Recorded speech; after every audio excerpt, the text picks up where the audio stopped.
Hi, it's Roger Hamilton again, and thank you so much for listening in for the second video. As you remember from the first video, where we talk about how to double your earnings and halve your stress, and I went through the basics of wealth dynamics, I said that in the second video, we're talking about how to build $1 million team.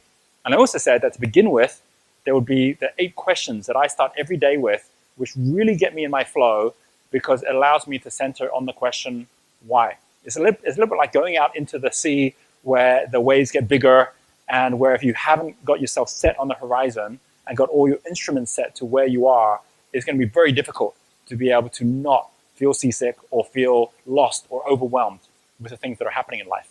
So let's get right into it. What are the 8 things, the 8 questions that I ask myself every morning? Every great wealth creator, every great success story has got a process of some sort they follow. And you may have your own. But this is the one that I follow. And do take it if you'd like to. Do modify it if you'd like to as well. But the key thing here is that this is all about 3 things. As you get into your profile and understand that your flow, as it takes you forward, will allow you to get into greater clarity, that this is about how you show up, which is how you become present to where you are, how you step up, which is about how you then commit to something higher, and how you give back, which is how everything that you're doing is then being able to find its way back into flow in the same way that a river always gives back to the ocean. And it starts with 3 questions. Question number 1 that I will always ask myself at the beginning of every day, and I start at 6 in the morning, and I'll get up, and I'll go make myself a big juice, and I'll sit down, and I'll meditate, and I'll come up with answers which are different every day to these questions. Question number 1 is always the same question: what am I grateful for? Gratitude fills you up no matter what. It doesn't matter how tough the day before was. If you start from that space of saying, what am I thankful for? What am I grateful for? There's always things around you that you're grateful for, and it fills you up at the beginning of the day.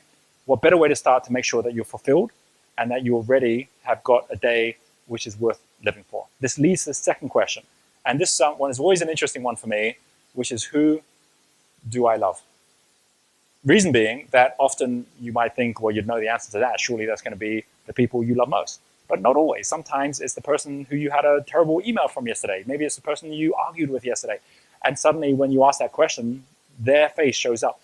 And you can't help but change the way you feel about them when they show up to that question. And of course, it means how you're going to deal with that situation today could be quite different.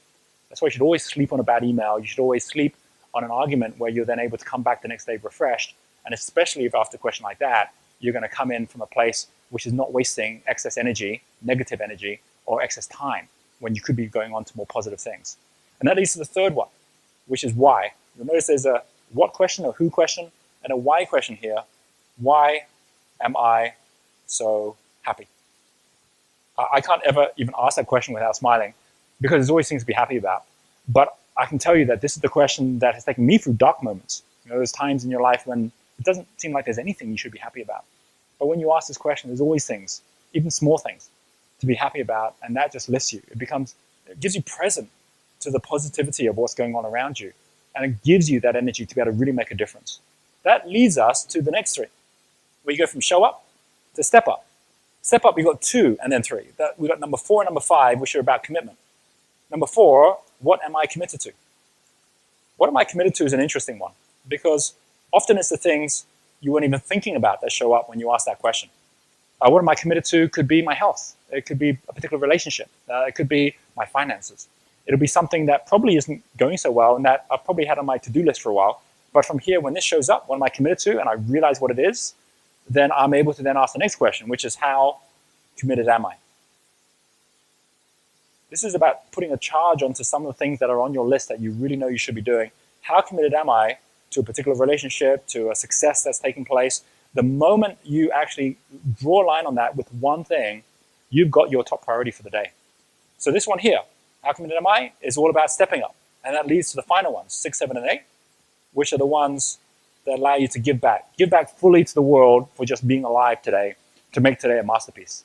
You have number 6. And number 6, which is all about kind of your dance with the universe.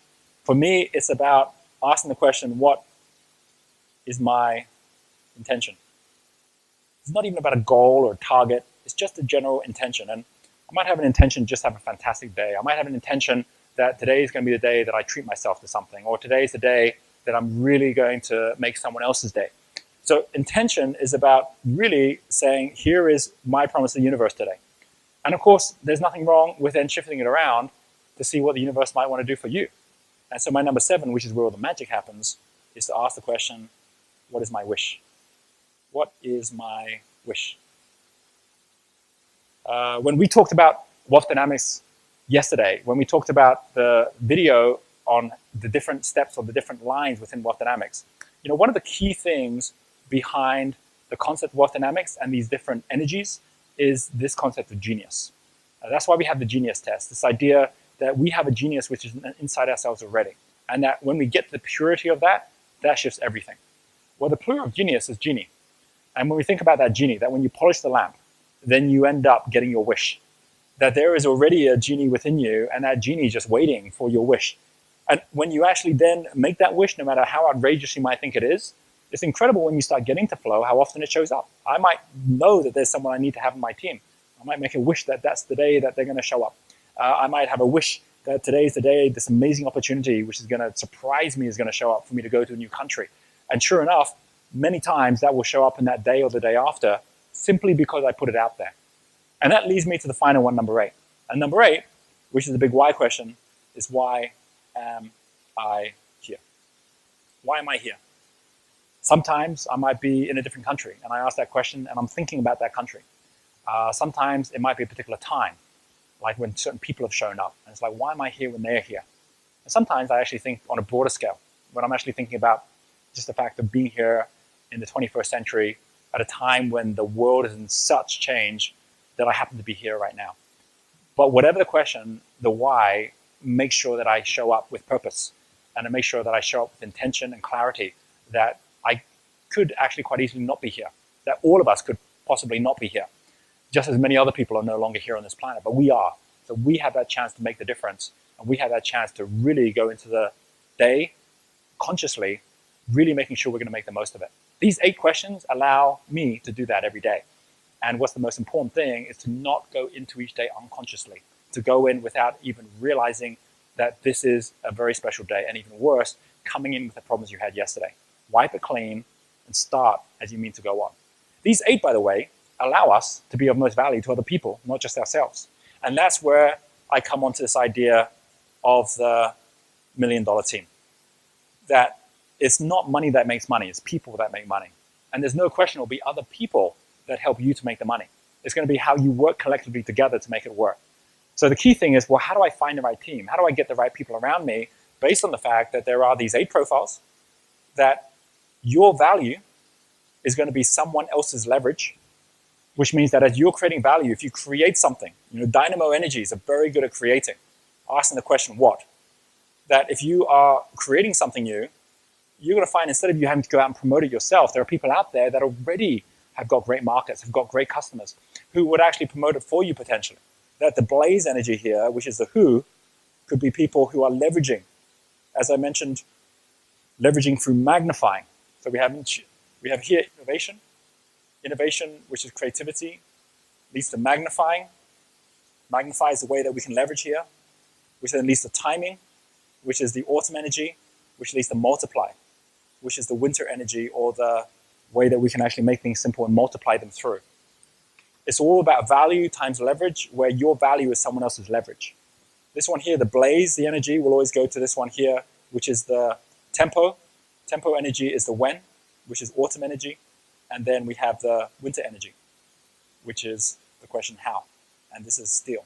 Now, what's interesting about this is a lot of us, we get people into our team, or we might actually end up, by the way, you might notice that there's some little fly flying around here. This is in the tropics. I am actually videoing this from my resort, Vision Villas, which is in Bali. And it happens to be at the beginning of a beautiful day. So we are actually sharing this beautiful little room in here with a number of God's creatures. So one thing I want to share with you about this is that in the same way that every animal is going to find that it has a natural habitat, every different profile also has a different natural habitat. If you set up the wrong profile in the wrong habitat, then you cannot expect they're going to stay, and you're certainly not going to get the best out of them.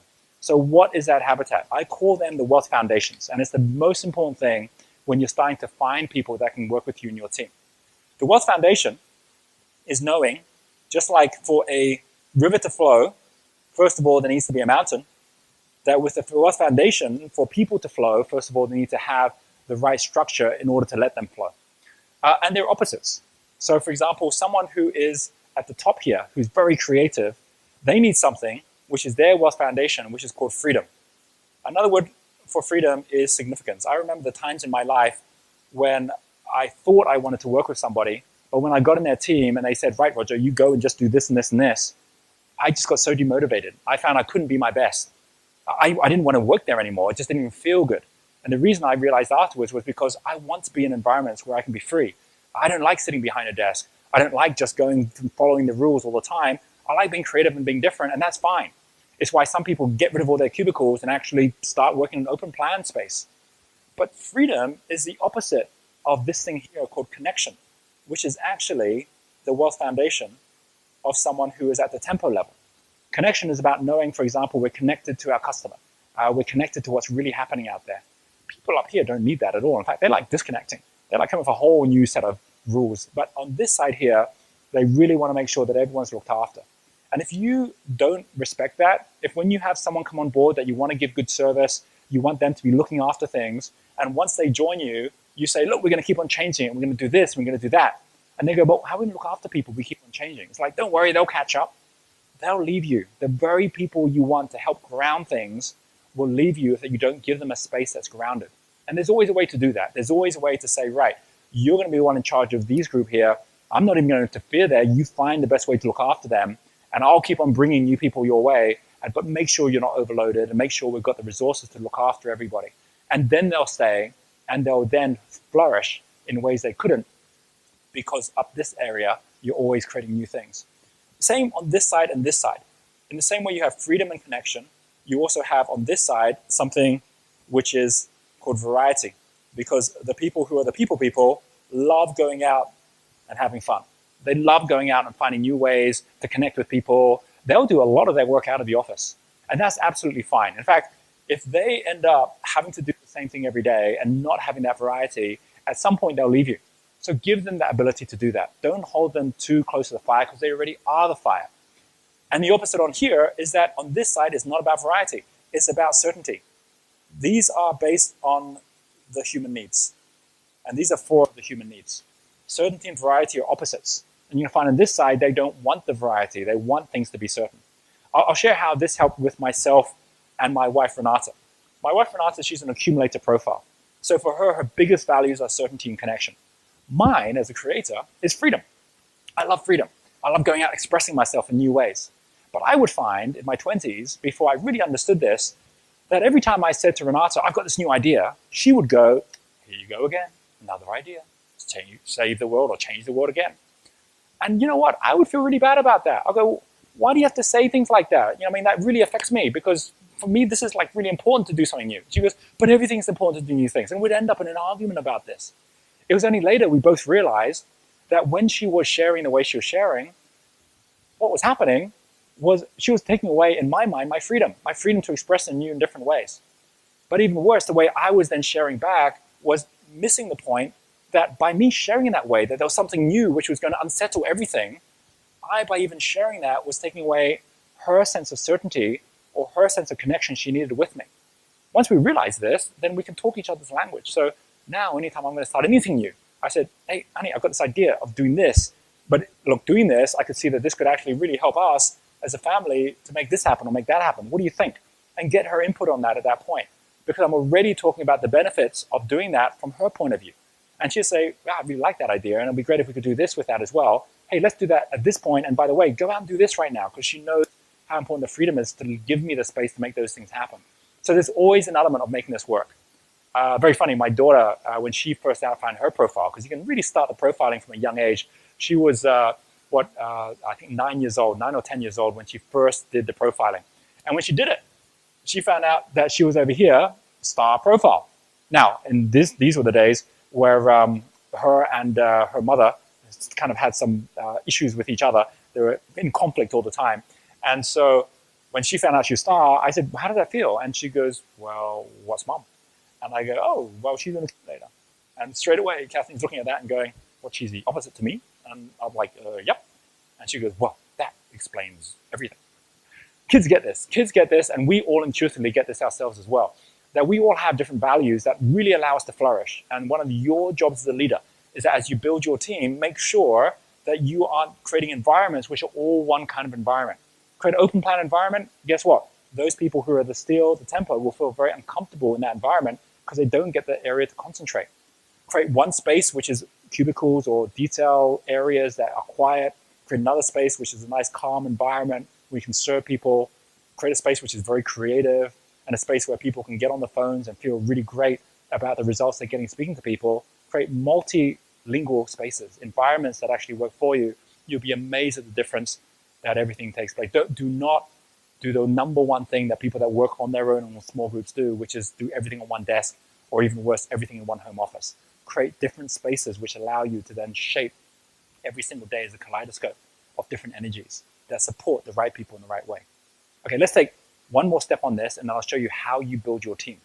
The next step I want to show you is that this is not just about creating a foundation, it's about giving you vision. That there are also 5 different elements when it comes to vision. And those 5 elements, and I'm talking now about vision, is about opposites as well, where you're going to find that on the top end here, there is a type of vision which the people who are asking the question what the dynamos are really good at. And it's a vision which is called, should I start a new? I think I should. This is getting a bit busy here. I'm going to start a new one here where vision is going to be the top part, depth of vision. Depth of vision at the top is called perspective. Dynamo energy have perspective. I can sit down and I can write a 5-year plan for a particular business, and I can take bits of information from here or there, but that comes naturally to me. But I'm not so good as the opposite, which is not depth of vision, it's breadth of vision. The number of days I wake up and I've got odd socks on. The number of days that I miss all the detail around me. This one here, called perception, is a different type of vision that tempo energy are very good at, and it's the opposite. Depth of vision, breadth of vision. Think of it like a garden hose. You put the jet on. This is the jet. It can reach a long way, but it can't get much on the sides. So the attention of the people here are where are we going in the future, but they'll miss a lot of the issues around them in the business. That might be you, or you might be here at the autumn energy, whereas perception, very good at spotting all the things that need to be done around, but not going to be the one that's going to be able to see 5 years in the future because you're sensing everything around you today. So this is sensory and intuitive, 2 different types of vision. And in the same way that a garden hose can have depth or breadth, which is connection or freedom, you're also going to find that it can be warm or cold. And that's where the 2 sides here come in. So for example, on this side here, this is all about something called clarity. And you will find that if you're looking for clarity in your team, having someone on this side really is very helpful. Someone who's on the metal side, someone who's a lord, a mechanic, winter energy. And clarity allows you to get certainty. But the opposite of clarity, think about it like a photographer. They'll take black and white photos to get the clearest photos. The opposite of black and white, obviously, is color. And color is a very different sense. It's one where you bring color into the team, where you bring variety into the team. And that's what the blaze energy, the people are so good at doing as well. This allows us to see that within a team, you can build a team which is not just about different people who are all running businesses. This is about different people within your team where each one of them has got a number one talent. The number one talent of someone who's a creator is obviously to create. But to create is very different from what a trader does, which is to relate. So traders, again, a trader is someone that could be able to relate very well with someone. They're not going to be saying, well, that's a great idea, but I've got another idea. They're going to be listening in and asking questions. So relate and create are 2 opposites. You're going to find in the same way that here, this person here is not just about reading. The supporter is someone who can personalize. And personalize is something Jack Welch did very well. Personalize by saying, I'm going to look after each person as an individual. In fact, in his book, Straight from the Gut, he talks about how he had to personalize his leadership because everyone was treated as a number in the early days of General Electric, which is the opposite over here, which is standardized. That's something that a Lord's very good at. They'll create the standards, they'll create the processes, the policies. I would always look for accountants and people who can actually work on the auditing and the analyst side on this side here, because they're very good at being able to make sure the details are all in place. So these are opposite. You need different people providing clarity and color. And then this person here is a mixture of create and personalize. They do something called personify, which is they become the creation. Stars do that. They can personify. And personify is the opposite of clarify, which is what you will find accumulators can do very well. A lot of times, accumulators are your very best project managers because they can clarify what needs to be done and when it needs to be done. You find that sometimes that the best people to have in brainstorming meetings, because you feel the brainstorming meeting with creators and stars, they'll come up with lots of ideas, but they forget to write any of them down, whereas you'll find that the accumulator writes all of them down and has even prioritized them for you.